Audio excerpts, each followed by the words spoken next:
जय हिंद दोस्तों। स्वागत है आप सभी का study with M SPP channel पर। दोस्तों ये जीएस का बूस्टर डोज ये पार्ट 6 है। ठीक है, इसके पहले 5 वीडियो आ चुके हैं।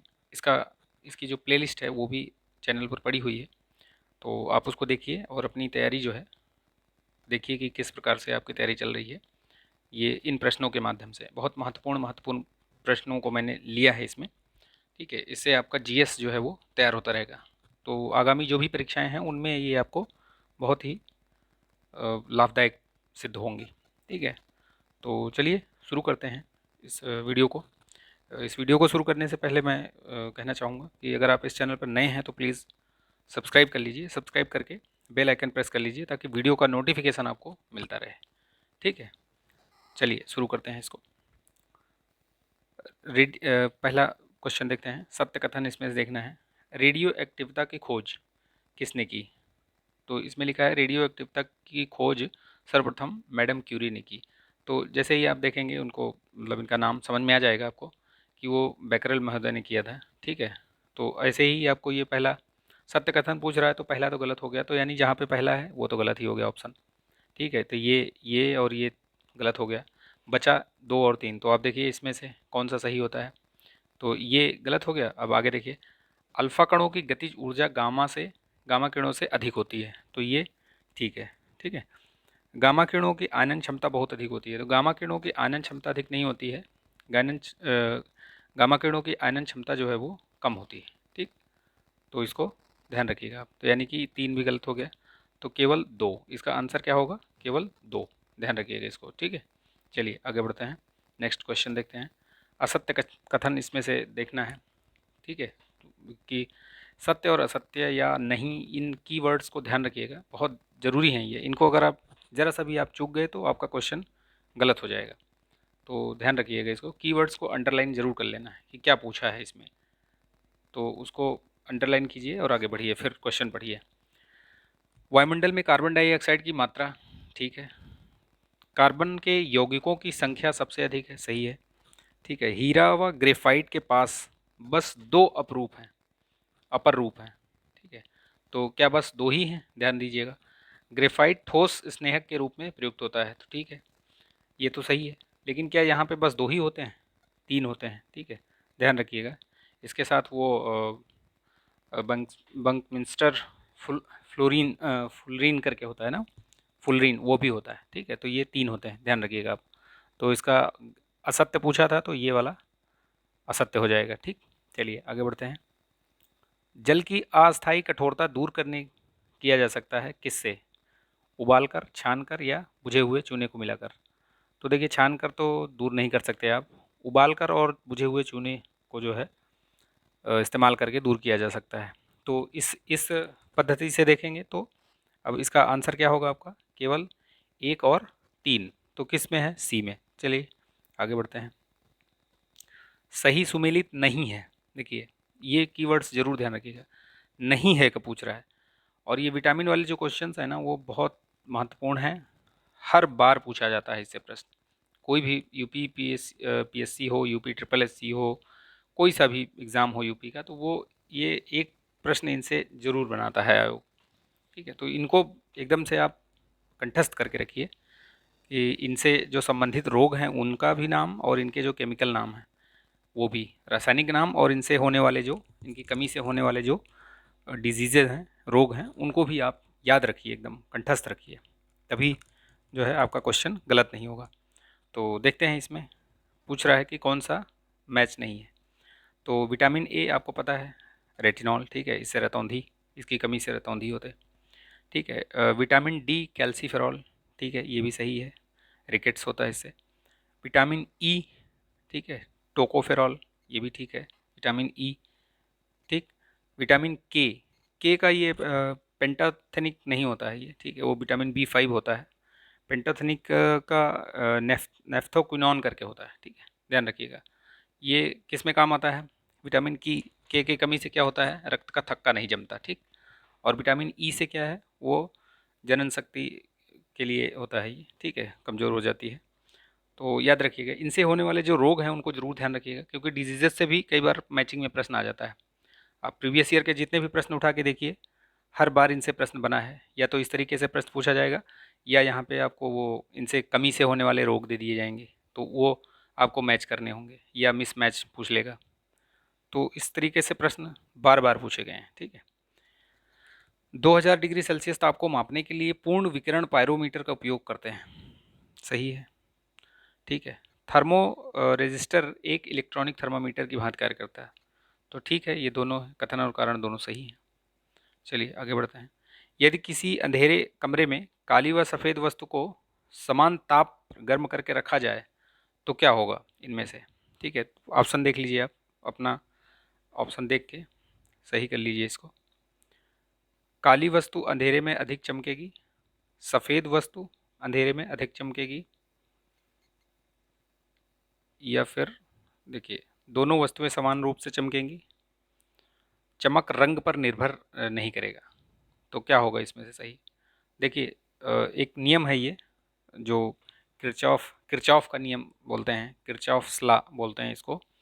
तो उसमें क्या होता है कि उन्होंने बताया है कि जो वस्तु, जो भी चीज़ ऊष्मा की अगर वो अच्छी अवशोषक है, ठीक है, अगर वो अच्छी अवशोषक है तो वो अच्छी जो है वो उसकी उत्सर्जक भी होगी।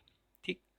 तो जो काली वस्तु होती है वो अधिक, उसको अंधेरे में जो वो होता है चमकेगी, क्योंकि उस वो अधिक मतलब अच्छी अवशोषक है, तो इसलिए वो उत्सर्जन भी अधिक करेगी, तो इसलिए वो चमकेगी अधिक। तो इसका आंसर क्या होगा, ए, काली वस्तु अंधेरे में अधिक चमकेगी। ठीक है। तो ये किरचॉफ का नियम याद रखिएगा। ठीक। चलिए आगे बढ़ते हैं, नेक्स्ट क्वेश्चन देखते हैं फटाफट। यदि किसी लाल रंग की प्लेट को हरे प्रकाश में देखा जाए तो वह कैसी दिखेगी। तो देखिए कोई भी वस्तु किसी भी कलर की दिखती है तो इसका मतलब वो उस कलर की उस रंग को, जो लाइट होता है उस रंग का लाइट उत्सर्जित कर रही है और बाकियों को वो अवशोषित कर ले रही है। तो इसका मतलब वो हरे ये लाल रंग की दिख रही है, तो लाल रंग की तो है ही है वो उसके अलावा और सभी को अवशोषित कर ले रही है। तो अगर आप हरे हरे प्रकाश के उससे देखोगे प्लेट से, तो उसका क्या रंग दिखेगा, क्योंकि हरा भी अवशोषित कर लेगा वो, तो आपको फिर क्या दिखाई देगा, वो काला ही दिखाई देगा। ठीक है। तो ध्यान रखिएगा इसको। ध्वनि तरंगों में ध्रुवण नहीं होता है, ध्वनि तरंगों में ध्रुवण नहीं होता है, और कारण बोल रहा है क्योंकि ध्वनि तरंगे अनुदैर्ध्य तरंगे हैं। तो ये तो सही है कि अनुदैर्ध्य तरंगे होती हैं, जो ध्वनि तरंगे होती हैं वो अनुदैर्ध्य तरंगे होती हैं। लेकिन ये ध्रुवण वाला क्या है, ध्रुवण में क्या है, ध्रुवण ये प्रकाश का गुण है। ठीक है, याद रखिएगा इसको। ध्रुवण किसका है, प्रकाश का गुण है। तो ये ए जो है गलत हो गया, यानी असर्शन ये आपका गलत हो गया, रीज़न सही है, कथन गलत है, और आपका ये कारण सही है। ठीक है। नहीं, इसमें एक मिनट देखिए, दोनों चीज़ें सही बता रहे हैं ना, कि ध्वनि तरंगों में जो है वो ये नहीं होता है। ठीक है। तो दोनों सही हैं, ये इसी वजह से ये सही है, मतलब नहीं होता है, मैं मुझे लगा कि होता है करके। ठीक है। तो याद रखिए ये दोनों सही है, इसका आंसर होगा ए। ठीक। चलिए आगे बढ़ते हैं। जल की सतह पर तेल की बूंदों से बनी पतली फिल्म भी रंगीन दिखाई देती है। तो ये किस कारण होता है, जो प्रकाश का कौन सा गुण होता है इसमें। देखिए आप ऑप्शन लगा लीजिए अपना। ठीक है। वीडियो को पॉज करके आप अपना ऑप्शन लगा के फिर बाद में चेक कर सकते हैं कि आपका कितना सही हुआ और कितना गलत। ठीक।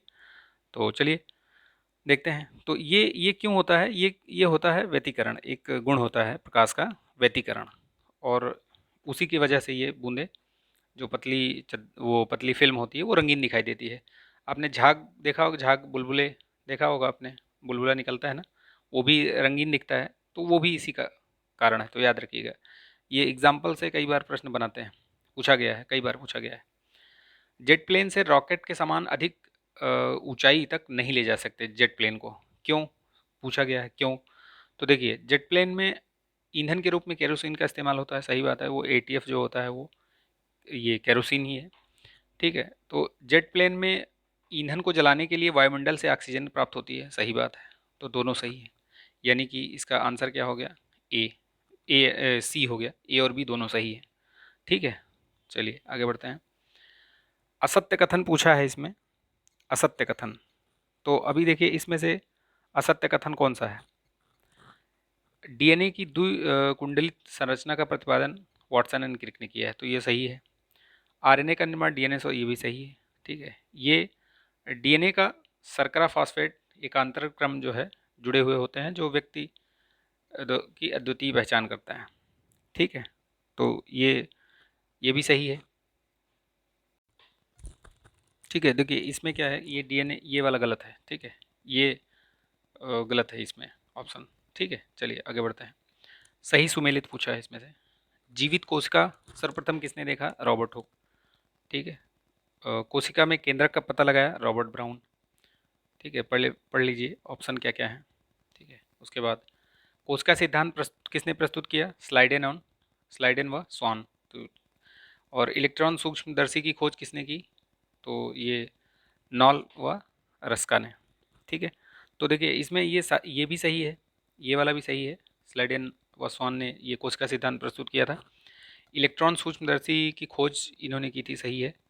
इसमें देखिए ये वाला ऑप्शन आपको पढ़ते ही समझ में आएगा। ये जो जीवित कोशिका बोल रहे हैं, तो जीवित कोशिका कोशिका की खोज तो की थी इन्होंने सबसे पहले, लेकिन वो कॉर्क के उसमें किया था इन्होंने। ठीक है, कॉर्क की छाल में किया था, तो वो मृत कोशिका थी। ठीक है, वो जीवित नहीं थी।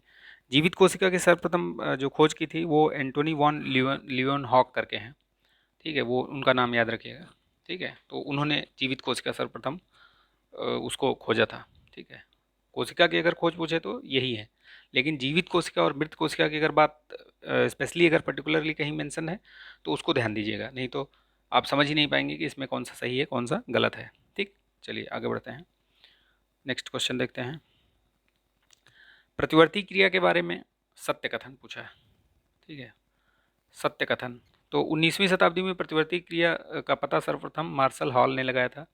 ठीक है, ये याद रखिएगा, फैक्ट एकदम फैक्ट है, याद रखिएगा। प्रतिवर्ती क्रिया का नियंत्रण कहाँ से होता है? तो ये जो मेरु रज्जु होता है उसके द्वारा ही। तो ये दोनों सही है। ठीक, चलिए आगे बढ़ते हैं। कोशिका विभाजन को प्रेरित करने वाला पादप हार्मोन कौन सा होता है? देखिए ये ऑक्सिन जिब्रेलिन ये भी वृद्धिवर्धक हार्मोन ही हैं। ठीक है, लेकिन साइटोकाइनिन इसका आंसर जो होगा वो साइटोकाइनिन होगा, क्योंकि वो विभाजन के लिए जिम्मेदार होता है। ठीक है, ये एबिसिसिक एसिड का क्या काम होता है? ये पौधे की वृद्धि को रोकता है। तो इनके जो पादप हार्मोन है ये बहुत महत्वपूर्ण है, इनके कार्य भी याद रखिएगा। आप देखिएगा इनके जो कार्य हैं उनको भी ध्यान रखिएगा। ठीक है, चलिए आगे बढ़ते हैं। नेक्स्ट क्वेश्चन देखते हैं। इसमें आप नंबरिंग पे मत जाइएगा, क्वेश्चंस आप क्वेश्चन देखिए, नंबरिंग पे ध्यान मत दीजिए। भारत छोड़ो आंदोलन के दौरान देश के हिस्सों में समानांतर सरकारों की स्थापना हुई थी। तो पूछा है कि इनमें से कहाँ पर नहीं हुआ गठन? तो देखिए बलिया में हुआ था, आपको पता है, बलिया में हुआ, सतारा में भी हुआ है, तामलुक में भी हुआ। अवध में ऐसा कुछ नहीं हुआ, आपने पढ़ा होगा हिस्ट्री में। ठीक है, तो ये चीज़ ध्यान रखिएगा। ये मैचिंग पूछा है इसमें, आप देखिए मैचिंग। तो इस टाइप के क्वेश्चन में देखिए एक आध ऑप्शन पकड़ में आ जाए तो आप उसको पूरा कर सकते हैं। देखिए जैसे सी राजगोपालाचारी फार्मूला अगर आपको याद है कि 1944 में आया था, तो जैसे ही आप सी ऑप्शन देखेंगे सी का 1, आप इसका आंसर आपको मिल जाएगा। बाकियों को भी मैच कर लीजिए, जैसे कैबिनेट मिशन है तो वो 1946 में आया था। ठीक है, वेबल प्लान 1945 में था। राजगोपालाचारी फार्मूला हमने ये मैच कर लिया। क्रिप्स मिशन जो है वो 1942 में आया था। तो इस तरीके से इन प्रश्नों को हल कीजिए। इन प्रश्नों में कहीं एक बार एक ऑप्शन मिलता है और उससे आपका पूरा प्रश्न विद इन सेकेंड में मतलब वो सॉल्व हो जाता है। ठीक है, कई बार दो देखने पड़ते हैं। ठीक है, और कई बार तीन तीन भी देखने पड़ते हैं। तो ऐसा नहीं है, लेकिन हाँ ये है कि मैक्सिमम में आपको एक या दो से आपका काम हो जाएगा। नहीं भी आ रहा है तब भी हो जाएगा वो। निम्नलिखित में से कौन सा एक भारत शासन अधिनियम का प्रावधान नहीं है? तो देखिए पॉलिटी मैंने बहुत अच्छे तरीके से ये कॉन्स्टिट्यूशनल अमेंडमेंट वाला जो ये डेवलपमेंट वाला जो पार्ट है उसको मैंने बहुत अच्छे तरीके से पढ़ाया भी है। उसको देख सकते हैं आप वीडियोस, उस पे चैनल पे इसका प्लेलिस्ट इसकी बनी हुई है। और अभी उसकी एक क्वेश्चन सीरीज़ भी मैं एमसीक्यू वाली भी चला रहा हूँ। ठीक है, तो उसको भी देखिएगा आप। एक एक पार्ट आया हुआ है उसका, दूसरा भी आ जाएगा जल्दी ही। ठीक है, तो देखिए इसमें कौन सा पूछ रहा है कि प्रावधान नहीं है? तो देखिए प्रावधान इसमें अखिल भारतीय संघ था, प्रांतीय स्वायत्तता भी था, केंद्र में द्विसदनीय था और राज्यों में ख़त्म करके केंद्र में कर दिया था।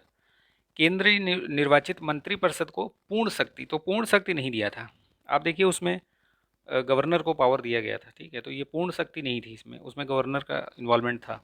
तो यही वाला जो है इसका आंसर होगा, यानी कि ये प्रावधान नहीं था उसमें। ठीक है, निम्नलिखित में से कौन सा एक खिलाफत कमेटी का सदस्य नहीं था? तो देखिए ये मौलाना साहब भी थे, अली बंधु थे, हसरत मोहानी साहब भी थे, लेकिन ये मोहम्मद अली जिन्ना साहब नहीं थे खिलाफत कमेटी में। ठीक है। चंपारण सत्याग्रह से संबंधित निम्नलिखित कथनों पर विचार कीजिए। चंपारण सत्याग्रह जो है ये 1917 में हुआ था, सही है। सबसे पहला जो सत्याग्रह है भारत में गांधी जी द्वारा वो यही है। ठीक है, तो ये भी आप याद रखिएगा। इनके द्वारा जो किए गए शुरुआत के जो 4-5 आंदोलन हैं उनको आप इस तरीके से याद रखिए। ठीक है, CAKA, काका काका करके याद रखेंगे तो याद हो जाएगा आपको। सबसे पहले चंपारण, फिर अहमदाबाद, फिर खेड़ा, फिर ये आपका असहयोग। ठीक है, तो ध्यान रखिएगा इसको। चलिए आगे बढ़ते हैं। हाँ, तो इसमें देखिए ये क्या बोल रहे हैं कि सत्य कथन, मतलब इसमें से पूछ रहे हैं कि कौन सा सही है। तो चंपारण सत्याग्रह 1917 में हुआ था, सही है। ठीक है। चंपारण नील उत्पादक को अपनी ज़मीन पे इतना हिस्से में उत्पादन करना था, वो तिनकठिया प्रथा है। ठीक है, हिस्ट्री में देखिए आप, तिनकठिया प्रथा इसी की वजह से हुआ था ये। और चंपारण बुलाने का फैसला राजकुमार शुक्ल जी ने लिया था, सही है। ब्रज किशोर, राजेंद्र प्रसाद, महादेसाई, ये सभी लोग थे इनके साथ आंदोलन में। ठीक है, सहयोगी थे। तो इसका जो ऑप्शन होगा सही वो होगा डी। ठीक है, तो नेक्स्ट क्वेश्चन देखते हैं। देखिए ये देखिए इनमें से कौन सा स्वदेश सेवक गृह का संस्थापक है। तो स्वदेश सेवक गृह का जो संस्थापक हैं वो हैं GD कुमार साहब। ठीक है, इन्होंने वैंकूवर में इसकी स्थापना की थी, वैंकूवर में। ठीक है, वैंकूवर में, याद रखिएगा। वैंकूवर, वैंकूवर कहाँ है आप कमेंट करके बताइएगा। ठीक है, वैंकूवर कहाँ पे पड़ता है। ठीक है, और इन्होंने एक स्वदेश सेवक नामक वो भी चलाया था। क्या चलाया था? स्वदेश सेवक नामक एक पत्र पत्र भी निकाला था, मतलब न्यूज़पेपर। तो ये भी याद रखिए, GD कुमार। ठीक। निम्नलिखित घटनाओं का सही कालानुक्रम देखिए। सही कालानुक्रम देखिए, नेहरू रिपोर्ट आपको पता है तो 1928 में। ठीक है। वाईकॉम सत्याग्रह 1924 में। ठीक। काकोरी कांड 1925 में। ठीक है। अभी काकोरी कांड का जो है नाम बदला गया है, और काकोरी एक्सप्रेस चलती थी उसका भी कुछ नाम चेंज हुआ है। तो आप कमेंट करके बताइए अगर आपको पता है तो। ठीक है, तो ये आप, और ये गुरु तेग बहादुर गुरु का बाग आंदोलन, ये 1921-20 में हुआ, 22 में हुआ था ये। ठीक है, तो सबसे पहले 4 नंबर, तो यानी कि आप देखिए सबसे पहले 4, तो ये जहाँ पे 4 हैं उन ऑप्शन को देखिए, बाकी को हटा दीजिए। इसी तरीके से एलिमिनेट करते हैं। तो जैसे ही ये आ गया आपको नेहरू रिपोर्ट, काकोरी कांड, तो फिर इसके बाद काकोरी आता है। ठीक है, काकोरी नहीं, इसके बाद वाईकॉम आता है 1924 में। काकोरी तो 25 में हुआ था। ठीक है, तो ये 4 के बाद 2 आया, तो 4 के बाद 2 ही है। ठीक, तो ये हो गया। ठीक है, इसका ऑप्शन हो गया ए। तो याद रखिएगा इसका क्या हो गया, ऑप्शन ए। 4, 2, 3, 1। ठीक है, मैंने ईयर बता दिया है, आप नोट करके रखिएगा। विधवा पुनर्विवाह को प्रोत्साहित करने के लिए करने के उद्देश्य से निम्नलिखित में से किसने राजमुंदरी सोशल रिफॉर्म एसोसिएशन की स्थापना की थी। तो ये वीरे सलिंगम साहब थे, ये इन्होंने मद्रास में इसकी स्थापना की थी। ठीक है, ध्यान रखिएगा, ये फैक्ट हैं ये सब। देखिए इसमें दिया गया है मैचिंग के लिए, मैच करिए इसमें कौन सा कब हुआ था। तो मुंडा विद्रोह, ये देखिए 1899 में। ठीक है, खासी विद्रोह 1833 में। तो जैसे ही आपको एक ऑप्शन पता चल जाए उससे आप निकाल सकते हैं आंसर। देखिए जैसे मुंडा विद्रोह आपको पता है कि अगर 1899, तो एक का 4, तो एक एक के 4, तो ये 2 जगह है। ठीक है, लेकिन 2 ऑप्शन तो ख़त्म हो गया। खासी विद्रोह 1833 में, तो बी का 3, तो बी का 3 देखो एक ही इसमें है, तो ये ऑप्शन आ गया आपका। यानी कि इसका जो सही आंसर होगा ए होगा। ठीक। रामोसी 1840, और गडकरी जो है 1840, और रामोसी जो है वो 1822 में। ठीक, तो ध्यान रखिए इसको। चलिए आगे बढ़ते हैं, नेक्स्ट क्वेश्चन देखते हैं। निम्नलिखित को कालानुक्रम को सही सही कालानुक्रम में देखिए कि कौन कब आया था। तो आप देखिए लॉर्ड कार्नवालिस जो है वो बहुत पहले आए थे। ठीक है, इन सब में पहले वही आए थे। ठीक है, 1700 करीब 86, 1786 के आसपास आए थे वो, या मतलब सबसे पहले यही आए थे। ठीक है, फिर उसके बाद इनके बाद सर जॉन सोर थे। ठीक, इनका कितना, इनका भी था शायद 1794 से 93 से, इनके बाद यही थे। ठीक है, तो देखिए ये आए थे 1786 93 था इनका, ठीक है। इनका कालानुक्रम याद रखिए, कुछ कुछ पूछे जाते हैं, कई बार ऐसे भी प्रश्न बने हुए हैं। और ये 93 से 97 तक थे, 1793 से 97 तक, ठीक है। और उसके बाद जॉर्ज बार्लो 1805 से 7 तक, ठीक है। और उसके बाद लॉर्ड वेलेस्ली, ये आपके 1798 से 1805। तो कहने का मतलब ये जॉर्ज बार्लो महोदय ये सबसे बाद में थे इनमें। तो आप जैसे ऑप्शन देखेंगे तो आपको तीन तीन वाला ऑप्शन जो है वो दो में दिखेगा सबसे लास्ट में, तो बाकी दो ऑप्शन आपके ख़त्म हो गए, ठीक है। और ये सबसे पहले ये आए थे, तो एक इसमें भी एक इसमें भी है। तो देखिए अभी ऑप्शन को ध्यान से देखिए, मैंने बता दिया आपको, तो उससे आपको आइडिया लग जाएगा कि कौन सा इसमें से सही है, ठीक है। तो हो गया इसमें कौन सा, ये 1, फिर उसके बाद 2, ठीक है, 1 2 4 3, मैंने बता दिया आपको ना कि कौन कब कब आया था, तो याद रखिएगा, ठीक है।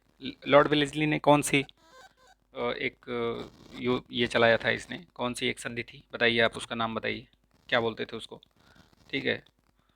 अजमेर के राजपूत शासक सवाई जय सिंह ने कुछ स्थानों पर आधुनिक उपकरणों से सुसज्जित पर्यवेक्षणशालाएं बनवाई थी, ठीक है।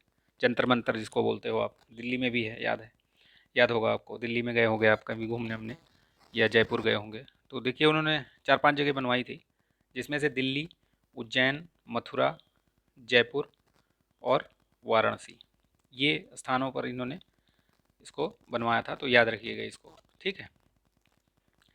ये 5 जगह पे इन्होंने बनवाया था, ध्यान रखिएगा इसको, कई बार ये ऐसे पूछ लिया जाता है, इस तरीके से सिंगल भी पूछ सकता है और इस तरीके से भी पूछ सकता है, ठीक है। तो इस वीडियो को यहीं समाप्त करते हैं। आई होप कि ये वीडियो आपको पसंद आया होगा, अगर पसंद आया तो प्लीज़ लाइक शेयर सब्सक्राइब कर लीजिए, ठीक है। तो मिलते हैं नेक्स्ट वीडियो में, तब तक आप अपना ध्यान रखिए, स्वस्थ रहिए, मस्त रहिए, बिंदास रहिए। जय हिंद।